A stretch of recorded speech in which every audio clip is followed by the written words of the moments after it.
Hello friends, welcome to the TN bankers YouTube channel. IBPS கிளர்க்கில் எவ்வளோ vacancies இருக்குது, இப்போ எவ்வளோ கட் ஆஃப் எக்ஸ்பெக்ட் பண்ணலாம் அப்படிங்கிறத கேட்டுகிட்டே இருக்கீங்க. நான் union bank of India update வந்ததும் உங்களுக்கு சொல்கிறேன் அப்படின்னு சொல்லியிருந்தேன்.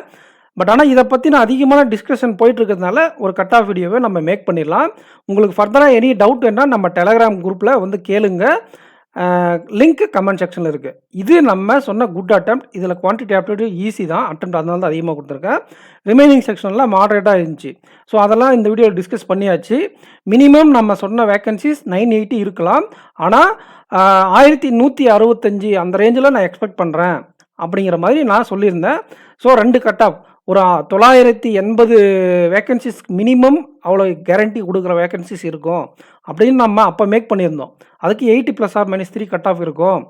ஒரு 1160 ரேஞ்சில் கட் ஆஃப் இருந்தால் உங்களுக்கு 75, ஓபிசிக்கு 75, யூஆருக்கு 77 இந்த ரேஞ்சில் இருக்கலாம் அப்படிங்கிற மாதிரி நான் சொல்லியிருந்தேன். ஓகேங்களா? ஆனால் இதை விட இப்போ வேக்கன்சிஸ் அதிகமாக இருக்குது.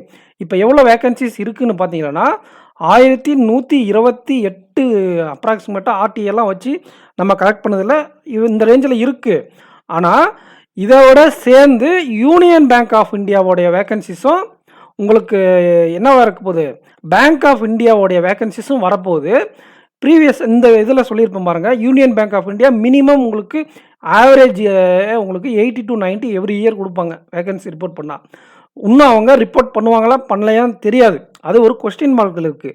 ஸோ பேங்க் ஆஃப் இந்தியா பொறுத்தவரையும் ஓவராலாக தமிழ்நாட்டுக்கு எவ்வளோன்னு தெரியல, ஓவராலாக ஒரு நல்ல டீசெண்டான வேக்கன்சிஸ் இருக்குது.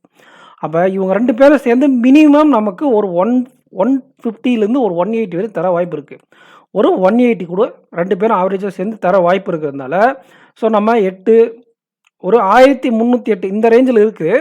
ஆனால் நமக்கு இவ்வளோ தேவையில்லை. ஒரு நம்ம இந்த வீடியோவில் சொல்லியிருப்போம் 1250 இருந்தால் டீசெண்டான வேக்கன்சி தமிழ்நாட்டுக்கு அப்படின்னு. ஓகேங்களா? நம்ம என்ன பண்ண போகிறோன்னா 1000 கட் ஆஃப் வீடியோ மேக் பண்ணலாங்களா?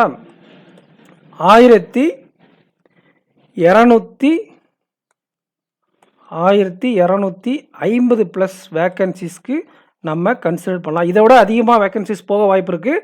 இதை விட வேக்கன்சிஸ் அதிகமாக போனால் கட் ஆஃப் குறையும். இதை விட வேக்கன்சிஸ் ஒருவேளை union bank of India report பண்ணலை, பேங்க் ஆஃப் இந்தியா பண்ணதும் கம்மியாக வேக்கன்சி ரிப்போர்ட் பண்ணிட்டாங்கன்னா நம்ம சொன்ன கட் ஆஃப் விட அதிகமாக இருக்கும். அதுக்கு அந்த ±3 சொல்கிறது. சரிங்களா? இப்போ நான் வந்து கட் ஆஃப் உங்களுக்கு சேஃபர் சைட்லேயே சொல்கிறேன். ஏன்னா ஃபர்தராக நீங்கள் வேறு எக்ஸாம்ஸ் ப்ரிப்பேர் பண்ணணும். நான் ரொம்ப கம்மியாக கட் ஆஃப் சொல்லிட்டேன்னா நீங்கள் அந்த எக்ஸாம்ஸ்க்கு இந்த மேலே நம்பிக்கை வச்சு அந்த எக்ஸாம் டிமோட்டிவேட் ஆக வாய்ப்பு இருக்குது. அதனால் நான் கொஞ்சம் பாசிபிலிட்டி அதிகமாகவே சொல்கிறேன். இந்த வேக்கன்சிஸ் நம்ம எக்ஸ்பெக்ட் பண்ணலாம். இதை விட வேக்கன்சிஸ் இன்க்ரீஸ் கூட ஆகலாம். கட் ஆஃப் என்னன்னு பார்த்தீங்கன்னா அன்ரிசர்வ்டுக்கு 78 ± 3 8லேருந்து 78 வந்ததுக்கான காரணம் ஒரு 100 வேக்கன்சிஸ் ஹையராக இந்த ப்ரீவியஸ் 80 ப்ரெடிக்ட் பண்ணோம் இல்லையா, அதை விட அதிகமாக இருந்ததுனால. ஓபிசிக்கு ஒரு 75 ± 3 இருக்க வாய்ப்பு இருக்குது. ஆஸ்பிரண்ட்ஸ் ரிமைனிங் செக்ஷன் இருக்கிறவங்களுக்குலாம் இதுலேருந்து ஒரு 10-12 மார்க் குறைச்சிக்கோங்க. இடபிள்யூஎஸ்னால் ஒரு 5 குறைச்சிக்கோங்க. ஏன்னா எக்ஸாக்டாக உங்களுக்கு எஸ்சி எஸ்டிக்கு எவ்வளோ வரும்ன்றது நம்மளால் ப்ரெடிக்ட் பண்ணுறது கஷ்டமாக இருக்குது. ஒரு டைம் 10 கம்மியாக இருக்குது, ஒரு சில டைம் 12 கம்மியாக இருக்குது, ஒரு சில டைம் எல்லாம் 18. நான் ஒரு டைம் எஸ்சி எஸ்டி இருந்தால் எப்பயோ எக்ஸாம் ஒரு 5 வருஷத்துக்கு முன்னாடி கிளியர் பண்ணிட்டு போயிருப்பேன். அது எல்லா வருஷமும் எனக்கு SC ST cut off clear ஆகிடுது. 15 மார்க் 18 மார்க், ஒரு வருஷம் 10 மார்க் தான் டிஃப்ரென்ஸ் இருக்கும். அதனால் உங்களுக்கு எனக்கு கொஞ்சம் அக்யூரேட்டாக சொல்ல முடியல. ஸோ நம்ம எக்ஸ்பெக்ட் பண்ணக்கூடிய கட் ஆஃப் 78 ± 3 அப்படின்னா என்ன அர்த்தம்னா உங்களுக்கு 81 வரையும் போக வாய்ப்பு இருக்குது. 75லேருந்து புரிஞ்சுதுங்களா? 75லேருந்து 81 வரை ஆசிலேட் ஆகும் பேஸ்ட் ஆன் வேக்கன்சி சேஞ்சஸ். ஓகேங்களா? அப்புறம் சில டைம் என்ன பண்ணுறாங்கன்னா அவங்க தேவைப்படுறதோட அதிகமான ஆஸ்பிரண்ட்ஸை எடுத்துடுறாங்க. அந்த மாதிரியும் மாற வாய்ப்பு இருக்குது. இதில் நார்மலைசேஷன் ஃபேக்டர்லாம் கிடையாது. ஓகேங்களா? அண்டு ஓபிசிக்கு உங்களுக்கு 72லேருந்து 78 வரை வாய்ப்பு இருக்குது. ஆனால் நீங்கள் ஒரு 80+ மேலே எக்ஸ்பெக்ட் பண்ணுறீங்க, உங்களோட ஸ்கோர் 80+ மேலே இருக்குன்னா மட்டும் நீங்கள் ஒரு நம்பிக்கையை வையுங்க.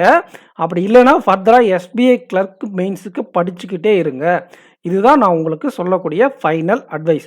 80+ மேலே உங்களோட ஸ்கோர் இருந்தால் மட்டும்தான் அதுவே நான் சேஃப் இல்லைன்னு சொல்லுவேன். ஏன்னா இப்போ நடக்கக்கூடிய ரிசல்ட் காம்படிஷன் வச்சு நம்ம கெஸ் பண்ணுறது அவ்வளோ கஷ்டமாக இருக்குது. இது வந்து ப்ரீவியஸ் நடந்த எக்ஸ்பீரியன்ஸ் வச்சியும் ப்ரீவியஸாக நடந்த கட் ஆஃப் ப்ரெடிக்ஷன், அனலைசிஸ் இது எல்லாம் வச்சு தான் நம்ம சொல்லியிருக்கோம். ஓகேங்களா? சிம்பிளாக 80+க்கு மேலே இருந்தால் நீங்கள் ஒரு ஓப் வைக்கலாம். பட் இருந்தாலும் நீங்கள் எஸ்பிஐ கிளர்க் மெயின்ஸுக்கு படிக்கிறது தான் சேஃப்னு நான் உங்களுக்கு அட்வைஸ் பண்ணுவேன். இன்னும் ஒரு 20-25 நாளில் ரிசல்ட் வந்துடும். அது வரையும் நீங்கள் ப்ரிப்ரேஷனில் இருங்க. புரிஞ்சுதுங்களா? ஃபர்தராக உங்களுக்கு எனி டவுட்டுன்னா நம்ம டெலகிராம் குரூப்பில் கேளுங்க. சேனலை சப்ஸ்கிரைப் பண்ணாமல் இருந்தால் சப்ஸ்கிரைப் பண்ணிக்கோங்க. இந்த வீடியோக்கு லைக் பண்ணிக்கோங்க ஃப்ரெண்ட்ஸ். நெக்ஸ்ட் வீடியோவில் மீட் பண்ணலாம். தேங்க்யூ.